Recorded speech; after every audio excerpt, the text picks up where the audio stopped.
Hi friends, welcome to my channel. ഞാൻ സീമ. എൻ്റെ ചാനലിൻ്റെ പേര് ബ്യൂട്ടി ഓഫ് നേച്ചർ. ഇന്ന് ഞാൻ ഉപയോഗിക്കുന്ന ഒരു റെമഡി നിങ്ങൾക്ക് വേണ്ടി ഞാനിത് വീഡിയോ ചെയ്യുന്നത് വായ്നാറ്റം ഉള്ളവർക്കും പിന്നെ വിട്ടുമാറാത്ത വായ്നാറ്റവും പല്ല് പുളിപ്പ്, പല്ല് വേദന, മോണപ്പഴുപ്പ് ഇതെല്ലാം ഉള്ളവർക്ക് ഇതൊരു ഒറ്റമൂലിയാണ്. എല്ലാവർക്കും ഉപയോഗിക്കാവുന്ന ഒരു ഒറ്റമൂലിയാണ്. പലരും വായ്നാറ്റം മാറാനായിട്ട് മൗത്ത് വാഷ് ഉപയോഗിക്കുന്നുണ്ട്, പിന്നെ ഉപ്പുവെള്ളം വായിൽ കൊള്ളുന്നുണ്ട്, എന്നിട്ടും വായ്നാറ്റം പോകുന്നില്ല. അങ്ങനെയുള്ളവർക്ക് നമ്മുടെ വായിലുള്ള എല്ലാ അസുഖങ്ങൾക്കും ഒരു പ്രതിവിധിയായിട്ടാണ് ഈ റെമഡി നമ്മൾ ഉപയോഗിക്കുന്നത്. ഇത് ഞാൻ എൻ്റെ മക്കൾക്കും എൻ്റെ കൊച്ചുമക്കൾക്കും ഒക്കെ ചെയ്തു കൊടുക്കുന്നതാണ്.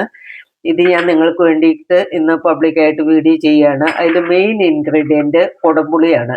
ഈ കുടംപുളി നമ്മുടെ എല്ലാവരുടെയും വീട്ടിൽ മീൻകറി വെക്കാൻ വേണ്ടി നമ്മൾ ഉപയോഗിക്കുന്ന കുടംപുളിയാണ്. കുടംപുളി ഉപ്പിട്ട് വരുന്ന കുടംപുളിയേക്കാളും നല്ലത് ഉപ്പിടാത്ത നേരിട്ട് ഉണങ്ങിയെടുക്കുന്ന കുടംപുളിയാണ് നല്ലത്. ഉപ്പിട്ട കുടംപുളി അത്രയും ഗുണം ചെയ്യില്ല. ഇത് ഉപ്പിടാത്ത കുടംപുളിയാണ്. പിന്നെ നമുക്ക് ഇതിലേക്ക് ആവശ്യമുള്ളത് കുരുമുളകാണ്. കുരുമുളക് ആൻറ്റിബയോട്ടിക് ആണെന്ന് ഞാൻ പറയാതെ തന്നെ നിങ്ങൾക്കറിയാലോ. കുരുമുളകാണ് ഇതിലേക്ക് ആവശ്യം. പിന്നെ കല്ലുപ്പ്. കല്ലുപ്പ് തന്നെ ഉപയോഗിക്കുക. ഇതിന് പൊടിയുപ്പ് ഉപയോഗിക്കരുത്, കല്ലുപ്പ് തന്നെ ഉപയോഗിക്കുക. പിന്നെ നമുക്കിനി ഇത് ചെയ്യേണ്ടത് എന്താണെന്ന് വെച്ചാൽ, ഈ കുടംപുളി നമുക്ക് വറുത്ത് പൊടിച്ചെടുക്കണം. ഇത് അടുപ്പ് കത്തിക്കുന്നവരാണെങ്കിൽ തീക്കനലിലിട്ട് ഇത് ചുട്ടെടുക്കാം. ഇപ്പൊ അടുപ്പ് കത്തിക്കുന്നവർ അധികം ഇല്ലാത്തത് കൊണ്ട് നമുക്കിത് സ്റ്റൗവിൻ്റെ മുകളിൽ വെച്ച് ഡ്രൈ റോസ്റ്റ് ചെയ്തെടുക്കണം. അതെങ്ങനെയാണെന്ന് ഞാൻ കാണിച്ചു തരാം. ഇത് ആദ്യം കുടംപുളി ചെറിയ കഷ്ണങ്ങളായിട്ട് കട്ട് ചെയ്യുക.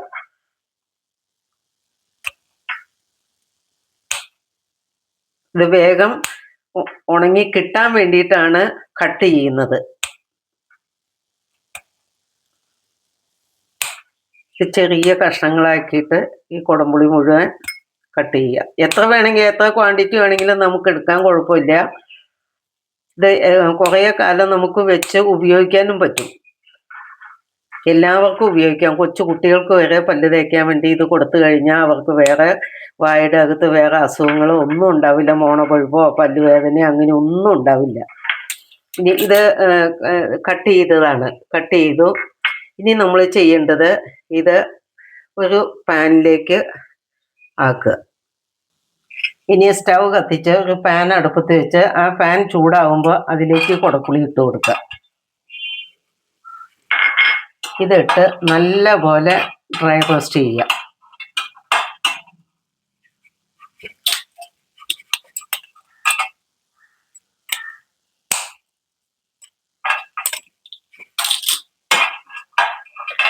കുറച്ചധികം സമയം പിടിക്കുക ഇത് ഉണങ്ങി കിട്ടാനായിട്ട്. തീയിലാണെങ്കിൽ തീക്കനലിൻ്റെ മുകളിൽ വെച്ചിട്ടാണെങ്കിൽ പെട്ടെന്ന് നമുക്ക് ചുട്ടെടുക്കാൻ പറ്റും. ഇതിപ്പോൾ അടുപ്പ് കത്തിക്കുന്നവരൊന്നും അധികം ഇല്ലല്ലോ, എല്ലാവരും സ്റ്റൗവില്ല ഉപയോഗിക്കുന്നത്.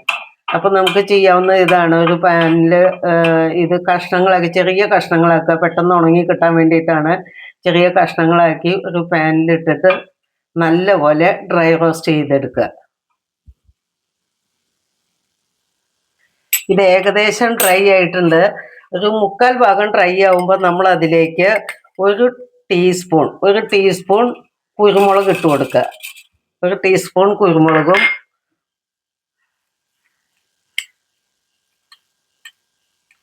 ഒരു 1/2 ടീസ്പൂൺ ഉപ്പും ഇട്ട് കൊടുക്കുക. ഇനി ഇതെല്ലാം കൂടി റോസ്റ്റ് ചെയ്യുക. പുളി ഫുള്ളായിട്ട് റോസ്റ്റ് ആവുന്നതിന് മുന്നേ ഇട്ട് കൊടുക്കണം. കുറച്ച് മുന്നേ ഇട്ട് കൊടുക്കണം. ഈ കുരുമുളകും കല്ലുപ്പും കൂടി ഇട്ട് കൊടുക്കണം.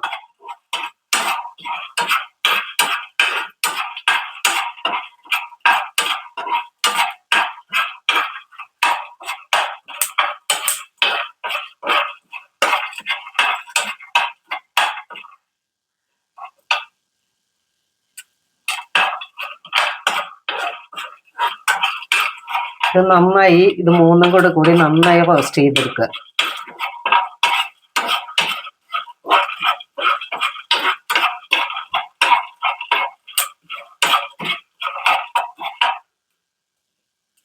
ഇത് നന്നായി റോസ്റ്റ് ആയിക്കൊണ്ടിരിക്കുകയാണ്. തീ കുറയ്ക്കാം. നല്ലവണ്ണം പുക വരുന്നുണ്ട്. ഈ പുളി നല്ലപോലെ ഡ്രൈ ആയാൽ മാത്രം പൊടിഞ്ഞ് കിട്ടുള്ളൂ. ഒരു മിനിറ്റും കൂടെ നമുക്കിത് റോസ്റ്റ് ചെയ്യാം.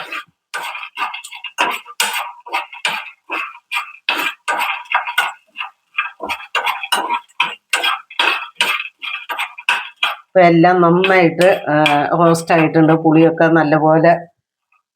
പുളിയൊക്കെ നല്ലപോലെ ഡ്രൈ ആയിട്ടുണ്ട്. ഇനി നമുക്കിത് ചൂടാകാൻ വെക്കാം. ഇതിപ്പോൾ ചൂടാറിയിട്ടുണ്ട്. ഇതിനി നമുക്ക് പൊടിച്ചെടുക്കാം. മിക്സിയുടെ ചെറിയ ജാറിലിട്ട് പൊടിച്ചു കൊണ്ടുവരാം.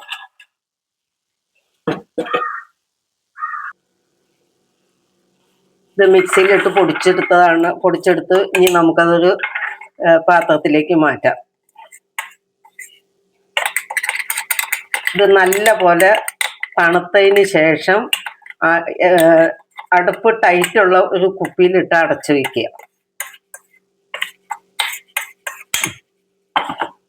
ഇതാണ് നമ്മൾ പൊടിച്ചെടുത്തത്. ഇത് നല്ല ഫൈൻ പൊടിയാക്കി പൊടിച്ചെടുക്കണം. എന്നിട്ട് ഇത് ഉമ്മിക്കരിയുടെ കൂടെ ചേർത്ത്, ഉമ്മിക്കരി കിട്ടാനുള്ളവർക്കാണെങ്കിൽ ഉമ്മിക്കരിയുടെ കൂടെ ചേർത്ത് ഇത് തേക്കാം.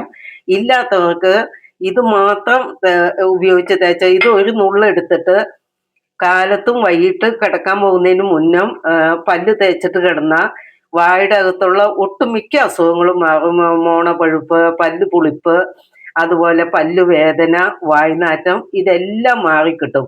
ഇത് ഞാൻ എൻ്റെ വീട്ടിൽ ഉപയോഗിക്കുന്ന റെമഡിയാണ്. ഞാൻ പരീക്ഷിച്ച റിസൾട്ട് കിട്ടിക്കൊണ്ടിരിക്കുന്ന റെമഡികൾ മാത്രമാണ് ഞാനിതിൽ പോസ്റ്റ് ചെയ്യുന്നത്. അതുകൊണ്ട് നിങ്ങൾക്ക് ധൈര്യമായിട്ട് ഉപയോഗിക്കാം. ഇത് കാലങ്ങളായിട്ട് ഞാൻ ഉപയോഗിക്കുന്നതാണ്. എൻ്റെ മക്കൾക്കും കൊച്ചുമക്കൾക്കും ഒക്കെ ഉണ്ടാക്കി കൊടുക്കുന്നതാണ്. ഇത് കൊച്ചു കുട്ടികൾക്ക് വരെ ഇത് തേക്കാൻ കുഴപ്പമില്ലാത്തതാണ്. അവർക്ക് വായ്നാറ്റോ അല്ലെങ്കിൽ പല്ലുവേദനയോ, ചിലർക്ക് പല്ല് തേക്കുമ്പോൾ മോണയിൽ നിന്ന് ബ്ലഡ് വരും. അങ്ങനെയുള്ളവർക്കെല്ലാം ഉപയോഗിക്കാവുന്ന റെമഡിയാണിത്. ഉമിക്കരി ഇപ്പോൾ ചെപ്പുകളിൽ നമുക്ക് മേടിക്കാൻ അവൈലബിൾ ആണ്. അത് കിട്ടുന്നവർ അതും കൂടെ ഇതിൻ്റെ കൂടെ ചേർത്ത് ഉപയോഗിക്കുന്നതിന് കുഴപ്പമില്ല. ഇല്ലെങ്കിൽ ഇത് മാത്രം കാലത്തും വൈകിട്ടും ഓരോ നുള്ളെടുത്തിട്ട് പല്ല് തേക്കുക. വായിലുള്ള വായ്നാറ്റവും അതുപോലെ വായിൽ വരുന്ന മിക്ക അസുഖങ്ങളും മാറിക്കിട്ടും. പിന്നെ ഇത് സൂക്ഷിക്കേണ്ടത്, ഇത് നല്ലപോലെ ചൂടാറിയതിന് ശേഷം ഒരു എയർ ടൈറ്റുള്ള ഒരു ചെപ്പിൽ ഇട്ട് അടച്ചു വെച്ച് കഴിഞ്ഞാൽ എത്ര കാലം വേണമെങ്കിലും ഇത് ഇരിക്കും, കേടുവരില്ല. പുളി കുറച്ചധികം സമയം എടുക്കും അത് ഡ്രൈ റോസ്റ്റായി കിട്ടാനായിട്ട്. തീ ഉപയോഗിക്കുന്നവർ തീക്കല്ലിൻ്റെ മുകളിലിട്ട് ചുട്ടെടുക്കുകയാണെങ്കിൽ പെട്ടെന്നാവും. ഇതിപ്പോൾ സ്റ്റൗ ഉപയോഗിക്കുന്നവരാണ് എല്ലാവരും, അടുപ്പ് കത്തിക്കുന്നവർ കുറവാണ്. അപ്പോൾ അങ്ങനെയുള്ളവർക്ക് ഒരു പാനിലിട്ട് ഇത് ചെറിയ കഷ്ണങ്ങളായിട്ട് കട്ട് ചെയ്തിട്ട് ഡ്രൈ റോസ്റ്റ് ആക്കിയിട്ട് എടുക്കുക. അതുപോലെ കല്ലുപ്പ് മാത്രം ഇതിലേക്ക് ഉപയോഗിക്കുക. ഇത് ധൈര്യമായിട്ട് നിങ്ങൾക്ക് എല്ലാവർക്കും ഉപയോഗിക്കാം. നിങ്ങളിത് എല്ലാവർക്കും ഒന്ന് ഷെയർ ചെയ്ത് കൊടുക്കണം. പിന്നെ നിങ്ങൾക്ക് ഈ വീഡിയോ ഇഷ്ടമാവുകയാണെങ്കിൽ നിങ്ങൾ സപ്പോർട്ട് ചെയ്യണം, ലൈക്ക് ചെയ്യണം. നിങ്ങളുടെ അഭിപ്രായങ്ങൾ എന്ത് തന്നെയായാലും കമൻറ്റ് ബോക്സിൽ ഇടണം. Okay, thank you. മറ്റൊരു വീഡിയോ ആയിട്ട് വീണ്ടും കാണുന്നവരെ ബൈ.